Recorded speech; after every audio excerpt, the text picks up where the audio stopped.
Pas humbjes së zgjedhjeve të 11 majit, kryedemokrati Sali Berisha mbajti takimin e parë me aleatët e opozitës, ku u angazhua për një bashkëpunim të ngushtë në çështjet kryesore politike, duke përfshirë ndryshimet në kodin zgjedhore dhe reformën territoriale. Ai garanton se asnjë vendim për këto reforma nuk do të merret pa dakordsinë e forcave opozitare. Rezultatin e zgjedhjeve diktoi droga, krimi e diktoi Partia Shtet. Se me Edi Ramën zgjedhje nuk ka. Ai u përgjigj kritikëve përfshirë deputetin Ervin Saliani, që e bëjnë përgjegjës për mungesën e frymës në radhën e demokratëve.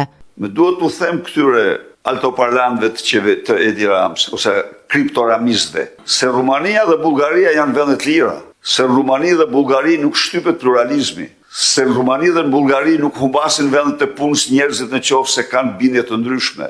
Se Rumania dhe Bullgaria ka patur rast dhe kanë zhvilluar në një vit 2 dhe 3 pas zgjedhjeve dhe kanë ndryshuar qeverinë. Kurse ky pasardhësi i Kristaq Ramës, ky nuk lëshon dot pushtetin, shikoni çfarë bën. Në lidhje me reformën territoriale, Berisha u angazhua për një qasje të re duke hequr dorë nga propozimet e mëparshme të demokratëve. Unë do të garantoj për vullnetin e plot Partisë Demokratike të përcaktojmë së bashku atë sistem që ne si forca politike opozitare e konsiderojmë më të dobishmin. Le të bëjmë ne këtu një përzgjedhje të përbashkët. Ne kemi përfaqësuesit tanë në Komisionin e Reformës Elektorale, të cilët do të jenë avokatrit e propozimeve tona të ujdisura, të rëna dakord, që ne mendojmë se është sistemi më i përshtatshëm për zgjedhjet në Shqipëri.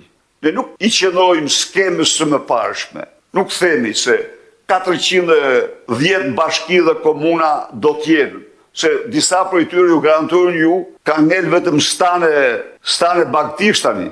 Njerëzit kanë ik, po prapë se prapë, aty ku ka mundësi dhe komunitete, ne do të gjejmë, do të qëndrojmë. Ne do synojmë ripopullimin e Shqipërisë. Përgjigje i dha edhe kryeministri, i cili për ditësh ka shpjeguar arsyet që sipas tij një përfaqësues i kabinetit qeveritar nuk mund të pezullohet nga gjykata. Shkon vetë në polici, e arrestojnë. Unë këtë sistem e njoh shumë mirë. Aq mirë e njoh sa e kam përcaktuar në qendrimin tim, për qendrimin tim opozitar, pra qendrimi im ky është. Problemi shtrohet, doktor, me mira fise të djathta ende në përgjykate.